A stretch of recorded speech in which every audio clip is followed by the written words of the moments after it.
The war is coming, folks. Are you ready for it? Some will seek war, some will seek peace, and some of us will laugh about it. You are tuned in to Funny Like a Clown podcast. I'm your host, Dennis Wirth. Episode 67, June 28th, 2020. Here to discuss, geez, man, just a longer tenured comedian than I thought he was. You know, some of these guys, you start looking into them and you remember them for a few things, then you start hitting memories of, oh yeah, they did that too, and much longer the career than I thought, Mr. Martin Lawrence. As always, Funny Like a Clown podcast brought to you by G Vegas Buffalo Sauce. For lightning in your mouth, for the whamma jamma feeling, go to www.gvegas.webs.com. Order yourself up some buffalo sauce, shipped right to your door, so you don't have to go out, worry about the coronavirus shopping, man, because it's coming right to your door. Hey, backyard barbecue, impress your friends, go local, go green, help out the podcast. Martin Lawrence, man, wow, hey, what can you say about this guy, man? Stand-up comic, actor, producer, talk show host, and here's one you probably didn't know, maybe you did if you're a hardcore fan, I didn't know, this is why I do the podcast, because, we're learning stuff together. He was also a Golden Gloves boxer. And I just can't picture Martin Lawrence. Hey, man, come over here, I'm going to kick your ass, man. I just couldn't picture him doing that. But, I got pretty good at it, man, going Golden Gloves. He had a pretty good run at it, so, hey, good for him. I guess when you can kick some ass and make people laugh at the same time, you're a well-rounded person, okay? You got it all going on there for you. Gain recognition in Martin, the Fox TV sitcom. Went on to make some movies that we all remember. House Party, Boomerang, Bad Boys, Wild Hogs, Nothing to Lose, Blue Streak, Life, Big Mommas House, and A Thin Line Between Love and Hate. And, hey, we all know there's a thin line between love and hate now, don't we? Because most of us have been divorced. And, hey, that's the day and age we live in. Then you got child support and alimony, and love turns into hate, and our children suffer the most. Let's see, he started up stand-up comedy in the Washington area, which goes to show you, man, you can be a star anywhere. You can start anywhere, okay? Comedian Rich Sinnard saw his act and suggested he move to New York, which, I mean, you can be a local act, you can be a big act. If you really want to go for it, you got to go to LA or New York or Houston or some big mecca like that, or, to really take the next step in comedy. Once he got to New York, he worked at the Improv, which, I mean, the Improv, that's one of the legendary comedy clubs in America. So many of the stars we know today came out of there. He was on the New York comedy scene working odd jobs, doing what he had to do. Got into the Improv, started making a name for himself, and that landed him on Star Search. And for those young guys who don't know what Star Search is, that was American Idol back in our day, but we were way back when, 80s, and that was the time to be the 80s, okay? Nobody was offended by nothing back then. He did very well on Star Search. He landed in the final round. He did not win, which goes to show you, even if you don't win, you can go on and be a big star. Remember, Eddie Murphy said he took last place in every comedy contest he ever was in. So, I mean, don't let comedy contests, where you finish in those, choose your destination in comedy, because, as I've said, if you've tuned in the podcast before, most of them are fixed, okay? You do them to get seen, not to win, okay? Because your odds of winning ain't good unless you know somebody around the contest, but you get seen by people in the industry. Martin Lawrence was on Star Search. He didn't win, but he got seen. Columbia Pictures saw him, and they made him into a role on the TV show What's Happening Now, and that's going way, way back there. That's like late 70s, okay, What's Happening Now. One of the top shows on TV if you were a teenage kid, man. That was the show you waited up to tune into. Not that it was like a huge... It was. I compare it to today's day and age, Saved by the Bell. It was a big teeny bopper show that the teeny boppers said, like your parents ain't watching Saved by the Bell, but if you were a teenager, you had to watch that show. Same thing with What's Happening Now, okay? Your parents, they tune in to watch it with you, but you were the one who wanted to see it. But hey, man, mainstream TV, prime time, had a small role, but you got to start somewhere. Unlike the kids of today, everybody thinks I'm hot shit comic, I start right at the top. No, you don't. You start at the bottom and you work your way up, okay? Let's see. After playing on What's Happening Now, that led to roles in Do the Right Thing, House Party, Talking Dirty After Dark, Boomerang, where, it was cool. Eddie Murphy, man, I mean, he saw that, Martin Lawrence, he was the next up-and-coming comic, and, I said, and once you're a veteran comic, somebody had to give you a break, and once you turn into the veteran, it's your responsibility to give back and give somebody else a break, okay? So Eddie Murphy, somebody gave him a break. Saturday Night Live, they took a chance on him. He hit big time. Now it's his turn, to give back. He gave back to Martin Lawrence, put him in a Boomerang. Now this is where he really, I mean, he was already hitting mainstream, but this is, I guess, a cult classic that really turned him into something bigger. He was selected to host this new thing in comedy. It was called Def Comedy Jam on HBO, and man, Dave Chappelle, Jamie Foxx, that's where they all got their big break. That's where they got noticed on Def Comedy Jam. It was the big thing at the time. He got to host it, and man, that was a huge break in his career right there. That led to, as we talked about, what he's most remembered for, Martin on Fox TV, which lasted from 1992 to 1997. And this was before Fox TV was a big powerhouse that it is now. I mean, it took, shows like Martin and The Simpsons to really get people to go away from NBC, ABC, and CBS to tune in to Fox. And they lost a lot of money doing it, but it paid off for him in the end. It was a huge hit. He pulled in millions and millions of viewers, taken away from the what were considered the mainstream channels at that time. In 92 to 97, while on Martin, he was asked to host Saturday Night Live in 1994, which, I understand this, okay? He went on there and he started telling jokes about women's genitalia and hygiene, and that got him banned for life from Saturday Night Live. And I mean, Saturday Night Live, they've had some of the dirtiest comics of our time on there, so how bad do you got to be if you're going to get banned? But, I mean, if you do dirty comedy, to you it's just normal, and, well, you can't, it's tougher to do clean comedy if it's not what you grew up listening to, if it's not what you loved. And I tried out for America's Got Talent one time. I drove all the way from Massachusetts down to New York to try out, and I tried to clean up my act as much as I could, and even me cleaning it up, I didn't swear, but it was still just too edgy. Just my subject matters, and it was never going to be my thing. I was never going to be the next Jerry Seinfeld. I mean, I grew up loving Sam Kinison, and even trying to clean it up, it just was. So I understand he probably wasn't trying to be offensive, but that's his nature. That's his comedy style. It's what he grew up listening to. If you're going to have you on TV, have the guy, that's what he does. He talks about women's genitalia and hygiene. Let him do what he does, or don't have him on. That's my opinion on that. But he got banned from life for Saturday Night Live. But that didn't slow him down, man. Martin was such a huge hit, led to making movies, and he did movies with some of these names. Let me tell you if you ever heard them. Danny DeVito, Eddie Murphy, Tim Robbins, John Travolta, Tim Allen. You ever heard of those guys? Yeah, that's when you're at the top of the game when you're making movies with these guys, okay? He was commanding $10 million a film, okay, which, I mean, I think we talked in the last podcast. Jim Carrey, he got offered $20 million, which is the most ever paid comedic actor at the time, to make a movie. I mean, this guy's making $10 million a film. Out of all the films he make, how much money has this guy got? Let's see, 2006, he was on Inside the Actors Studio, where he brought back characters from Martin, which I was always cool. I've heard Saturday Night Live, where Eddie Murphy just recently hosted after years and years of not being on Saturday Night Live, and he brought back his characters we all grew up loving. Mr. Robinson's Neighborhood, Gumby. It was great to see him bring back those characters. And Martin Lawrence, he did the same thing. He brought back the characters everybody grew up loving on Fox TV. So just when you thought they were gone, bam, he's bringing them back to you. But you never disrespect the fans, man. You do what the fans want. I'm a big fan of Van Halen and now Sammy Hagar, and he got thrown out of the band Montrose, and later on when he was a big star, he brought Ronnie Montrose back and brought him on tour with him. And not that they got along, but that's what the fans wanted. They wanted to see it. You never disrespect who got you there, and the fans are the ones who got you there. So that's what you do. Let's see. He did Open Season with Austin Kuchar, another big name that he's working with there. 2008, he was in Disney's College Road Trip, and like I said before, Disney, that's the best of the best, okay? If you go to Disney and say I'm the best, they're going to say get out of here. We don't deal with the best. We deal with the best of the best, okay? He's dealing with Disney. He's the best of the best, okay? He's not one of, he's not just, flash in the night, okay? When you're working for Disney, you're at the top of your game right there.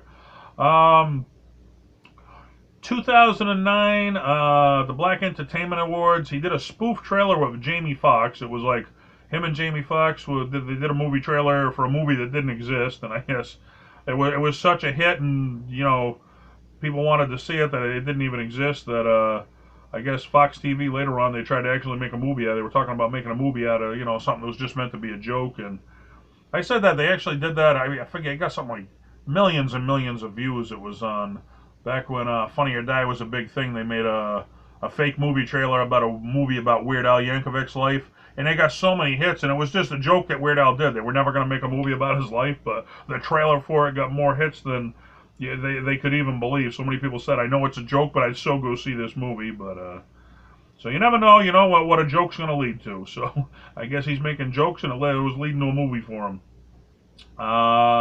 Here's one I didn't know, and actually hearing about this, if I'd known about it at the time, I would have liked to have tuned it in.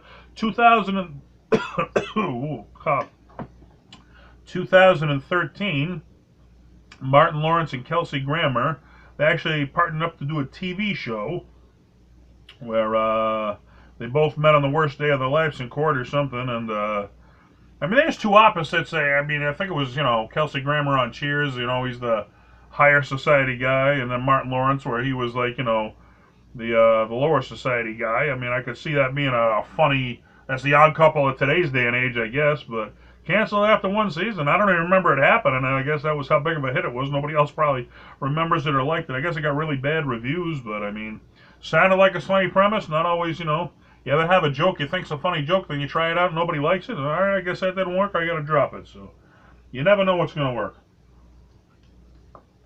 All right, you know what did work? Big Momma's House. I remember no, Big Momma's House #2 opened at #1 at the box office. Okay, you're opening at #1 at the box office. You got a few people going out to see you. Let's see, Will Smith isn't a big name he's working with in Bad Boys franchise. Grossed $112 million in the first 4 days of coming out. So how many people are going out to see that? And that's got to be fun, when you can work with your childhood heroes. I mean, here's Martin Lawrence. He's at the top of his game, and he's working with the Will Smiths. He's working with the Eddie Murphys, and I always thought that was cool. I remember Eddie Murphy, he did, what was it, Harlem Nights, where he got to work with Richard Pryor and Red Fox, two of his, idols, and he was such a big star at the time that he brought his idols in just to work with him, and same thing with Martin Lawrence, I mean, where Richard Pryor was Eddie Murphy's hero, Eddie Murphy was probably Martin Lawrence's hero, and Martin's working with him in Life. I remember I watched, that was a funny movie, the movie Life. What was funny was the bloopers at the end. I cracked up at some of the bloopers during that movie, but, hey man, when you can work with your heroes, I remember, geez, I flew up to Alaska one time. I'm a huge Sam Kinison fan. He's the reason I got involved. And his best friend and opening act, Carl LeBeau, was up there. I got to open for him. I had him on my old TV show, The Comedy Kitchen, and it was just such a big moment for me, just working with one of your childhood heroes. I mean, I got posted as this guy on my wall as a kid, and here I am, like, hanging out with him, and we're drinking down beers on the front lawn of our buddy's house there, and it was just, what a great time Martin must have had doing all this stuff and putting out some great work with some great legendary comedians that probably molded him into the comic that he was that day, He was married, divorced. Hey, haven't we all? Imagine, making $10 million a movie. I can imagine what that guy's paying in child support. Okay, yeah, well, hey, yeah. I need $5 million a freaking month to take care of my kid. Yeah, sure you do. Yeah. Yeah. I got a few thousand from him, and then I need a nice house to live in, and I don't have to work for a living. And hey, we don't have to get into that, do we? Fathers for Justice, that's right. Big fan of Fathers for Justice. The Child Support Superhero. Look him up on Facebook, baby. I do some fathers' rights activist work. But we're talking about comedy here. I drift off subject sometimes.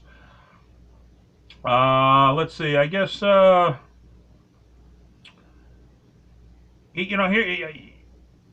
nobody knows what it's like to be a star. I remember, I wasn't a big fan of Michael Jackson's. I mean, I like some of his songs. I mean, he was such a big artist of the day. I was never but I mean, there was just some people fanatical about that life.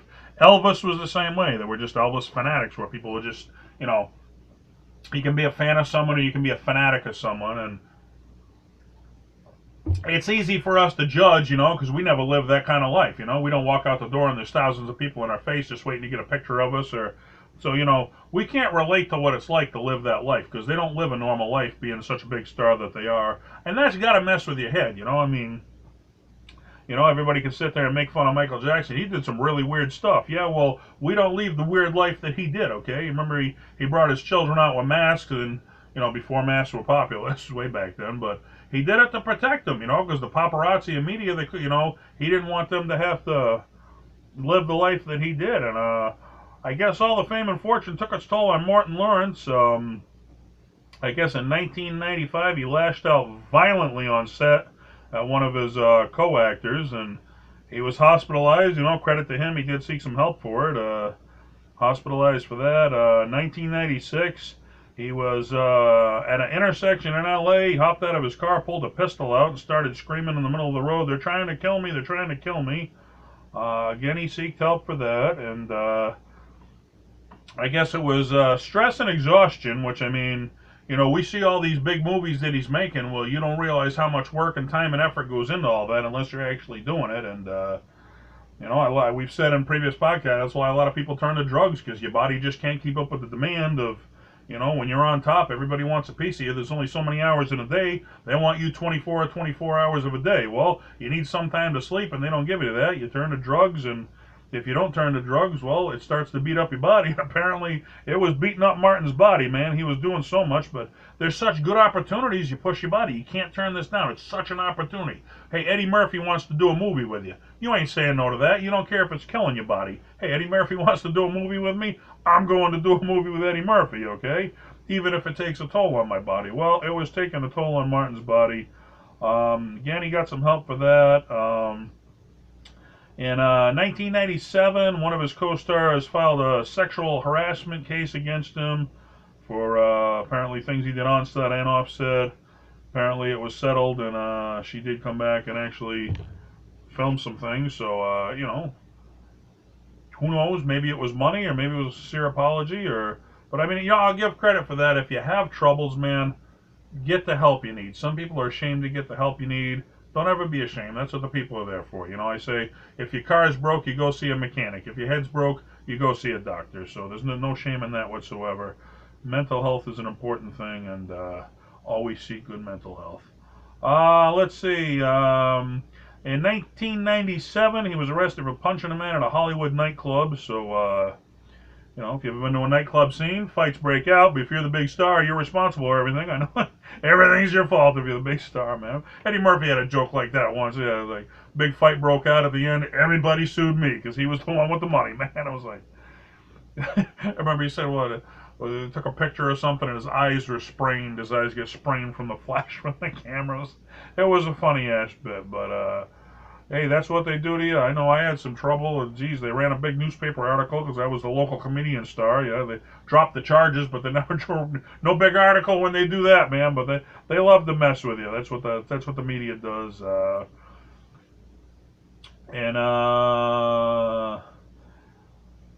He actually collapsed. I mean, it all caught up with him. He was in coma for 3 days because he was jogging at a 100-degree temperature. Apparently he was preparing for the role of Big Momma's House, where he had to put on that big costume, and it was so hot in there, so he figured, hey, I'll go out jogging in the heat, and that's going to prepare me for putting on that big suit and sweating. Well, you don't jog at 100-degree temperature. He was in a coma for 3 days at the hospital, temperature of 107 degrees. You got a temperature of 107, and they said that they put him on a ventilator, and he's really lucky he lived, man. So hopefully, you know, you learn your lesson at some point that your health is the most important thing in the world, and even big opportunities. Are you willing to die for them? You know, I mean, you got to make your choices in life. Some people, you know, I do father's rights, you know, and if I get enough people following me, you know, the government's going to come knocking on my door and say, hey, we got $1 billion a year business and you're ruining it, man. You might find yourself face down in a pond if you keep doing what you're doing. Well, I'm going to have to make a decision. You know, is this cause worth me dying over? You know, sometimes it is, sometimes it isn't. But my son hasn't talked to me in years, so that's already like death anyway, so what's the difference? I'll keep going. Don't you worry about me. I ain't giving up. I'll give children mom and dad back. And, you know, he loved comedy that much, man. He was willing to give it his all, and when you give it your all, sometimes it catches up with you. I will say this, man. You know, back when they actually did this sort of thing, now it's all comedy specials, but back when you could make a comedy album and everybody wasn't downloading it for free, you could make some money on it. He put out 2 albums, one in 1993, Martin Lawrence Live Talking Shit, and 1995 Funk It. So go check out those albums if you want some classic Martin Lawrence stand-up comedy. Watch his movie, great actor, main character guy. But if you want some great stand-up, go seek those albums, and you can see what got him there. You can see the raw, edgy, the cuffs are off Martin Lawrence, and that's always a cool thing. Yeah, nowadays it's all specials that you put out for free because nobody's paying for nothing anymore nowadays. All right, let's go see what the fans had a little bit to say about Martin Lawrence. I thought they'd have a little bit more to say about him, but you never know who's into what, who's doing what people like, what people don't like, and some of the stuff I know, some of the stuff I don't know. Let's see. Joe Demichi Jr. writes in, Damn Gina, and I believe that's from his TV show Martin, where he was playing the. I remember one of the episodes I watched. He's asking a girl, "Yeah, I got a question to ask you," and she thought he was going to ask her to marry him. And she said, "Oh," he said, "No, not that question. That's down the line, baby." I cracked up when I saw that. I should give him a look like, "Yeah, really gonna lead me on like that? That's down the line, baby." Martin, man, classic TV show. We all grew up loving it. Irvin Lewis, the list is too long, all right? I mean, that's when you know you had a legendary career, when you can't even choose the best thing you did because you did so much great stuff. Dale Cover, rushing back to campus on Sunday evening to pile in the lounge with the whole crew to catch the latest episode. And yeah, it's not like back when Martin was on in the 80s, okay? You had to work, your work week, you had to schedule around being home on time to watch your favorite show. It ain't like now where you can hop on the internet and watch it whenever you want. That's why podcasts are taking off, because you can listen to them whenever you want. You don't have to schedule your day to be home to listen to them, okay? Well, back then, you didn't have no podcast, you didn't have no online. You had to schedule your work week. I gotta be home when Martin's on, okay? Because apparently Dale and all his friends were piling in to watch it all together, and those are the best times when you're friends and laughing together. Gary E. Byrne, the movie Life. Yeah, we talked about that, the one he did with Eddie Murphy, and working with one of his childhood heroes, and it was certainly a funny movie, and it was worth watching. Devin Seibold, I went to see Run Tell Dat in theaters. I was the only white person in my circle of friends, and we all went. The theater was packed, and again, I was the only white person. Martin started making fun of white people and how they had small dicks, and every eye in the theater kept turning and looking at me. I thought it was funny as hell, but man, did they gang up on me? Gang up on me when he went in. So I guess, yeah, I mean, you can take a joke, man. I mean, what does it matter, I mean, color's got nothing to do with it. You can laugh at a joke that's aimed at you, and if your friends are laughing at you, you can laugh right with them, and don't matter if it's funny, don't matter what color you are. So that's my opinion on that one. But Martin Lawrence, man, I'll tell you, so some of these movies he was in, some of those movies you can watch 2, 3, 4 times, and you don't mind watching them over because they're that funny. Boomerang. I think it was a Boomerang. It might have been Boomerang. I remember he had one of the funniest scenes with him where they were shooting pool, and he was talking about the game of pool. How it was a racist game, and he's like, the pool table's green because it represents the earth, and you start out the game where the white ball pushes around all the colored balls, and the game's not won until the white ball drives the black ball off the face of the earth. Calm down, man. It's a game of pool, but it was such a funny just look into the game of pool, how we twisted it around into something racist. I thought it was one of the funniest scenes in the movie, and credit to him, it was one of the funniest scenes of the movie because he wanted to do, Life with Eddie Murphy, where, he was just a cameo in Boomerang. Now he's like co-starring with him years later, so hats off to him for just doing some great work there, stuff we all remember. Big Mommas House, remember, you saw the movie trailers for that. It was just the trailers are like so funny. It was one of those movies that you had to go see, and hopefully I wish Martin good health to all you guys listening, man, and I hope that he gets back at it and gives us some more movies, man, because he gave us so much. If he never gives us nothing more, it was enough. If he does give us more, then hey, That adds on to the jelly he's already gave us, so thank you for all that. Thank you guys for tuning in. This is Funny Like a Clown podcast. Golden Gloves boxer, man. Who would have known that about Martin Lawrence? We're learning things together here, talking about comedy, talking about the thing that makes you take stress away in life, and that's laughter. Laughter is the best medicine. Keep laughing until next week. Smile. Make somebody else laugh. Go out and make somebody else laugh. Share your laughter with them. That's your mission until next week. We'll see you then. Bye-bye.